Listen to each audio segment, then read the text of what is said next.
Single class नहीं रही है, ना ही कॉलेज में आती भी नहीं है। डेली आती है शाम में 5 बजे।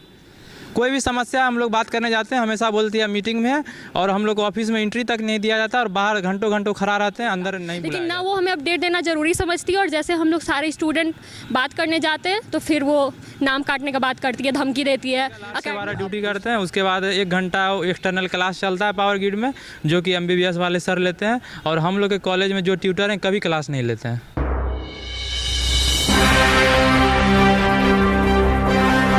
नमस्कार, बिहार मिथिला न्यूज़ में आपका स्वागत है। मैं हूं मनोज।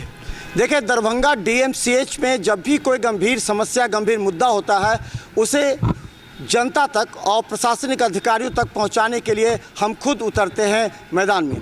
आपको बता दें, ये जो बड़े बड़े भवन आप देख रहे हैं, एक बार देखिए गौर से। ये जो बना था वो BSc नर्सिंग, जो कि पहली बार प्रारंभ हुआ था, तो उसके लिए ये बना था, जिसमें हॉस्टल रहेगा और दूसरी तरफ क्लासेस चलेंगे। देखिए, ये बिल्डिंग की दुर्दशा, इसका उद्घाटन हुआ नहीं था, लेकिन जब ही बना उसके तुरंत बाद कोरोना के मरीजों को इसमें रखा गया। जो अधिकारियों को कोरोना हुआ था उन लोगों को इसी पर शिफ्ट किया जा रहा था। यहाँ पर कोरोना मरीजों को रखा गया। इसके बाद समस्या आ गई कि जो ऑर्थो और सर्जरी के मरीजों को इसमें शिफ्ट किया जाने लगा, क्योंकि वह बिल्डिंग टूट रही थी। इसके बाद इसकी दुर्दशा प्रारंभ हो गई। जितना खूबसूरत ये लग रहा था, उतना ही आज पूरी तरह रो रहा है ये। इसके विभाग के अधिकारी जिनको दिया गया था, उन्होंने हैंडओवर भी नहीं किया था उस समय।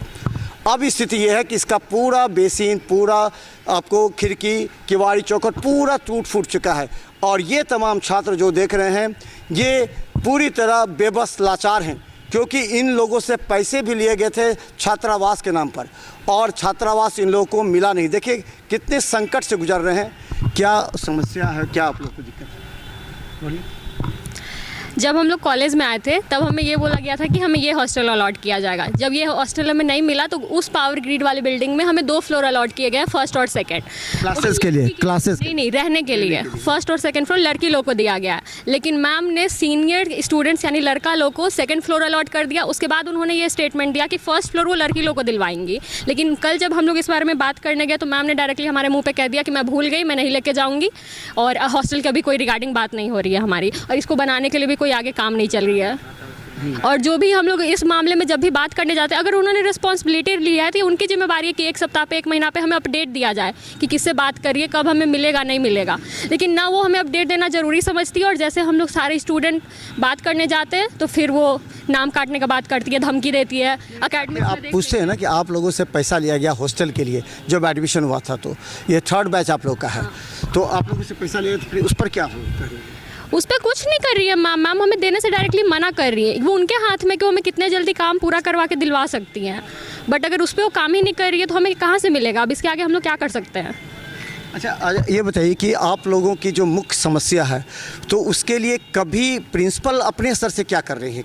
प्रिंसिपल क्या कर रही हैं? वो क्या करिए हमें बताना ज़रूरी नहीं समझती हैं मैम कुछ नहीं करती है। जब भी इस मुद्दा पे हम लोग बोलते हैं, सीधे बोलती है हमको कोई मतलब नहीं है, तुम लोग को जहाँ जाना है जाओ, हमारे पावर में नहीं है, हम कुछ नहीं करेंगे। क्लासेस रेगुलर चलते हैं? क्लास में आज तक सिंगल क्लास में एक्सटर्नल का 1 क्लास सिर्फ बायोकेमिस्ट्री चलता है, और क्लास कॉलेज कैंपस में अभी भी जाके देख सकते हैं, सारे क्लासेस में ताला लगा हुआ है।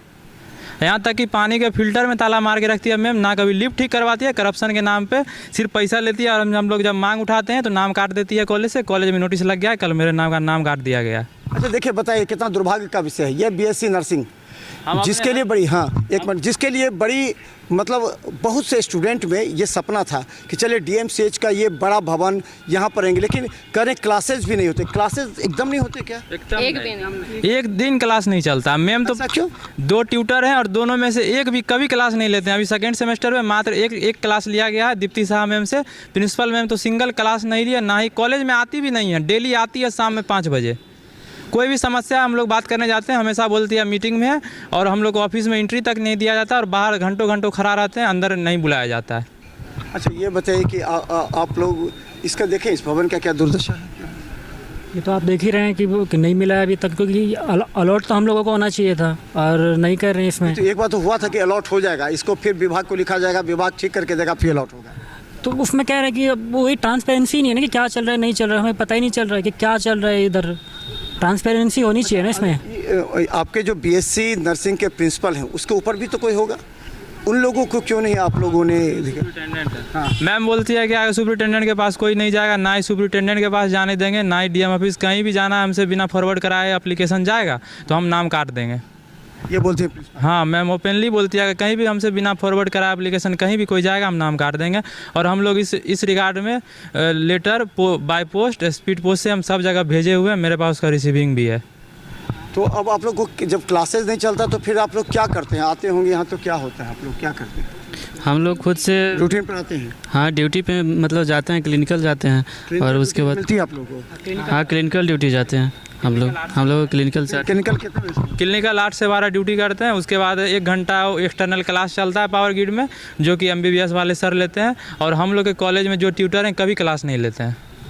अब तो 1 साल बचा होगा आप लोगों का? नहीं, लास्ट ईयर है? ये फर्स्ट ईयर है। अच्छा फर्स्ट ईयर है आप लोगों हाँ। का। अच्छा ये बताइए आप लोग क्लिनिकल में क्या करती हैं?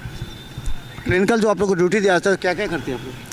मेडिसिन को लोड करना, पेशेंट को देना, उनके डिजीज़ को जानना और फिर कैसे उनका केयर प्रोवाइड करना है, प्रॉपर सैनिटाइज या फिर जितना हाइजीन है वहाँ पे कैसे मेंटेन। ये रोस्टर कौन देता है? रोस्टर कौन बनाता है आप लोग? रोस्टर ऑफिस से ही प्रोवाइड किया जाता डीएम अधीक्षक ऑफिस से या प्रिंसिपल? है, हमारी प्रिंसिपल मैम देती वो देती है? हाँ। तो वो रोस्टर डेली दे रही है अपना? नहीं, वो वीकली? मतलब 12 डेज़ या 18 डेज़ की शिफ्ट होती है, अलग अलग वार्ड्स में, अलग अलग यूनिट्स में, उसके बाद चेंज होती है हमारी यूनिट्स।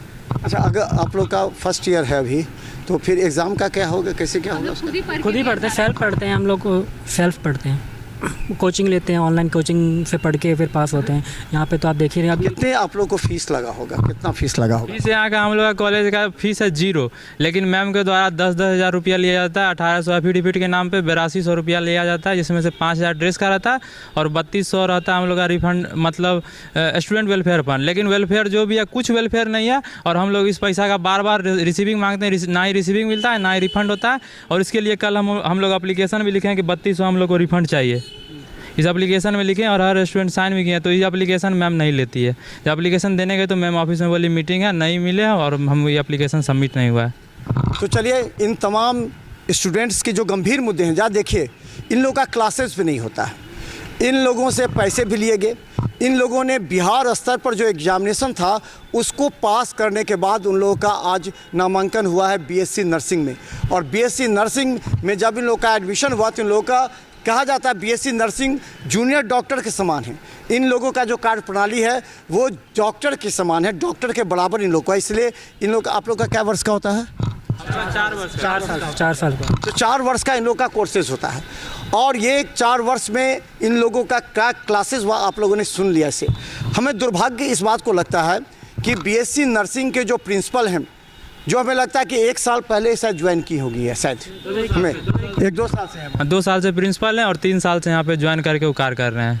और इन लोगों का कहना है कि देखिए कोई भी प्रिंसिपल हो, उनके जो छात्र हैं उनका कर्तव्य बनता है कि उनसे मिल करके, उनसे बैठ करके उनकी समस्याओं का निदान करना, जहां तक हो सकता है इन लोगों को कॉन्फिडेंस में लेके, क्योंकि इन्हीं लोगों पर वो प्रिंसिपल बनी हैं।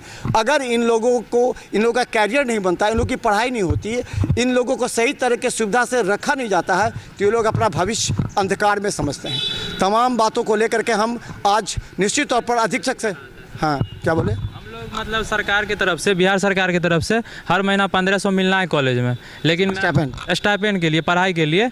और वो स्टाइपेंड भी मैम हर महीना मतलब 200-300 काट ही लेती है और ये स्टाइपेंड 5-5, 6-6 महीना में काटती है। बस सही से। कुछ बच्चे जो कभी कॉलेज नहीं आते उनका 100% अटेंडेंस रहता है, जो कभी क्लिनिकल नहीं जाते हैं, बस मैम के साथ रहते हैं, ऑफिस में रहते हैं, उनका नंबर फुल आता है कॉलेज में, इंटरनल नंबर फुल आता है, कभी फेल नहीं किए जाते हैं और उनका नंबर फुल आता है और मतलब उनका सब सही रहता है। और हम लोग अगर कुछ भी करें, डेली कॉलेज भी आए, आज स्टूडेंट है आप इस बैच? मेरा बायोमेट्रिक से नाम काट दिया गया और अभी से हम लेके पूरे साल भी अटेंडेंस बनाते रहेंगे तो मेरा अटेंडेंस 0 हो जाएगा। बहुत बच्चा है जो 80% अटेंडेंस का रूल है, 77% अटेंडेंस है, मेडिकल लीव है, उसका किसी का पैर टूट गया है, हाथ टूट गया है, किडनी में स्टोन है, उसको मतलब उसको भी रिलीफ नहीं मिलता और उसका फॉर्म भरने नहीं दिया जाता है, उसे पैसा मांगा जाता है, वो पैसा नहीं था तो फॉर्म भरने दिया नहीं जाता है, फॉर्म पे रोक लगाया जाता है। अच्छा, तो आप लोगों को ये कितने फीस कितना आप लोगों को, मतलब इसमें 3200 लौटाने की आप लोगों ने बात की है? 3200 लौटाने का और स्टाइपेंड हम लोग को हर महीना फुल चाहिए, क्योंकि हम लोग क्लिनिकल काम करते हैं। 100% क्लिनिकल का रूल है, तो आगे पीछे हम अगर जिस दिन नहीं भी कर पाएँ तो छुट्टी में करना होता है, संडे में करना होता है। जब हम लोग क्लिनिकल कर रहे हैं तो हम लोग को 100% चाहिए स्टाइपेंड। तो चलिए इस गंभीर मुद्दे पर हम अधीक्षक से भी बात करेंगे, प्रिंसिपल से भी बात करेंगे। और खासकर कहा जाता है कि जो बीएससी नर्सिंग के प्रिंसिपल हैं वो इन लोगों की समस्या के प्रति गंभीर नहीं है, बल्कि इन लोगों को डराती है। ऐसे तो काम नहीं चलेगा। ये बीएससी नर्सिंग के छात्र जो कि डीएमसीएच नहीं, इनका जब अपॉइंटमेंट होगा तो बिहार के किसी बड़े कॉलेजेस में होंगे। उस समय ये लोग अपने दायित्व का कितना निर्वहन करेंगे, अपने अनुभव से कितना मरीजों को फ़ायदा पहुंचाएंगे, ये सबसे गंभीर विषय है। और इस पर प्रिंसिपल को, कम से कम जो बीएससी नर्सिंग के प्रिंसिपल को, उनको अपने ईगो से हट करके इन छात्र छात्राओं के विषय में सोचना पड़ेगा। क्योंकि मेरे ऊपर पुलिस कंप्लेन भी कल किया गया, फीमेल मोलेस्टेशन का केस लगाया जाए फॉल्स में, जबकि मेरा सब बैचमेट था और हम उतना ही बदतमीजी किया, सिर्फ हॉस्टल का मांग रखे हैं। तो मैम मेरे ऊपर शाउट किया, और मैम के साथ एक लड़का था कुणाल, वो मेरे साथ हाथापाई भी किया है, और उसके खिलाफ कोई एक्शन नहीं हुआ। मेरे खिलाफ कॉलेज से मतलब रेस्टिगेशन लेटर निकल गया और मेरे खिलाफ पुलिस कंप्लेन हो गया बेताज डीएमसीएच थाना में। हम लोग सब साथ में थे, सब लोग देखे हैं कि कोई भी किसी भी तरह का अनुचित व्यवहार मेरे सहपाठी के द्वारा नहीं किया गया है। सब लोग साक्षी थे, सब लोग ये बोलने के लिए अच्छे से तैयार हैं, और ये मतलब प्रूव है कि हम लोग एक भी बार मैम के साथ दुर्व्यवहार नहीं किए। अच्छा, ये आप लोग बताइए का दुर्व्यवहार का आरोप लगा है। कल जब सारे बैच क्लासेस के बाद हम लोग गए थे मैम से जस्ट बात करने के लिए, क्योंकि बहुत टाइम हो गया था, 2 महीना हॉस्टल का कोई बात नहीं हुआ था। तो हम लोग गए हॉस्टल का बात करने के लिए मैम से। मैम ग्राउंड फ्लोर पे हमें मिल गई। तो बस हमारा बैचमेट्स ने एज अ ग्रुप बात किया कि मैम हॉस्टल का बात कहाँ तक पहुँचा है। आपने बोला था कि सारी गर्ल्स को लेकर सुपरिटेंडेंट ऑफिस जाएंगे, गर्ल्स को फर्स्ट फ्लोर पावर ग्रेड का दिलवाएंगे। तो मैम का एक क्लियर स्टेटमेंट था कि अब मुझे याद नहीं है, मैं वो बात भूल गई, तुम लोग को जो करना है कर लो। मैं भूल जाऊँगी कि तुम लोग फर्स्ट ईयर का कोई बच्चा मेरे कॉलेज में है। इसके बाद 3rd ईयर का जो कुणाल बॉस है, वो हमारे बैचमेट से अफरा तफरी बीच में, जब मैम से डिस्कशन हो रहा था, उनको बीच में नहीं आना चाहिए था मैम के रहने के बावजूद भी, बट वो बीच में उतर के हमारे बैचमेट से लड़ाई झगड़ा, फालतू मारने पीटने की धमकी देने लगा। तो मैम ने उनके खिलाफ कोई एक्शन नहीं लिया, बट हमारे बैचमेट के खिलाफ उन्होंने कितने बैचेज अभी चल रहे हैं आपके? 3 बैचेज, 3 बैच, जिसमें से फर्स्ट ईयर और 2nd ईयर के बॉयज़ लोग को दे दिया गया है उन्हें चुप करवाने के लिए, और गर्ल्स लोग के लिए कोई एक्शन नहीं लिया जा रहा। सारी गर्ल्स इतने दूर दूर बाहर रह रही है। अभी बरसात था तो पूरे कॉलेज में इतना पानी जमा हुआ था, हमें इतना पानी हेल हेल के यहाँ तक आना पड़ रहा था। सुबह शाम क्लासेस नहीं चलते, 5 बजे बायोमेट्रिक के लिए हमें फिर से इतना दूर से यहाँ तक आना पड़ता, बस एक अंगूठा लगाने के लिए यहाँ पे। तो दर्द सुनिए इन तमाम, देखिए स्टूडेंट्स को दिखाइए। ये वो स्टूडेंट हैं जिन्होंने बिहार स्तर पर प्रतियोगिता परीक्षा पास करने के बाद दरभंगा डीएमसीएच के बीएससी नर्सिंग में इन लोगों का नामांकन हुआ। बिल्डिंग देख करके इनके परिवारजन भी काफ़ी खुश हो गए, चलो मेरा बच्चा सुरक्षित रहेगा, सुविधा के साथ लैस होगा, यहाँ अच्छी शिक्षा मिलेगी और ये आगे चल करके नाम रोशन करेगा। लेकिन देखिए इन लोगों की दुर्दशा, अगर ये लोग बोलने जाते हैं तो इन पर FIR तक दर्ज की जाती है। ये जैसा ये लोग आरोप लगाते हैं, निश्चित तौर पर बीएससी नर्स, हाँ, गार्ड से जैसे वो बिना है, वो हम लोग के पीछे फालतू में मारपीट तक करने लगते हैं, मारपीट करने लगते हैं ताकि हम लोग पे फीमेल मोलेस्टेशन का केस लगाया जाए। और अभी वीडियो बना रहे थे कि ताकि सबको बाद में धमकाया जाए। चलिए कोई बात नहीं, निश्चित रहे कुछ नहीं होने वाला है। अगर इस तरह का अगर कुछ होगा तो फिर हम हैं आप लोग के साथ। ताकि देखिए हम प्रिंसिपल से भी कहना चाह रहे हैं, आप ईगो को त्यागिए। सब बच्चे आपके हैं, चाहे फर्स्ट ईयर हो, 2nd ईयर, 3rd ईयर, सभी बच्चे आपके हैं। और ये तमाम बच्चों के आधार पर ही आप आज बीएससी की प्रिंसिपल हैं। अगर इनकी कोई समस्या है तो बैठ करके आपको बात करना चाहिए, बल्कि धमकाना नहीं चाहिए। इससे डीएमसीएच की बदनामी होगी। देखते रहिए बिहार मिथिला न्यूज़। यूट्यूब में सब्सक्राइब कीजिए और GT+ सिटी केबल चैनल पर लाखों लोग हर घंटे में ब्रेकिंग के साथ देखते हैं। धन्यवाद।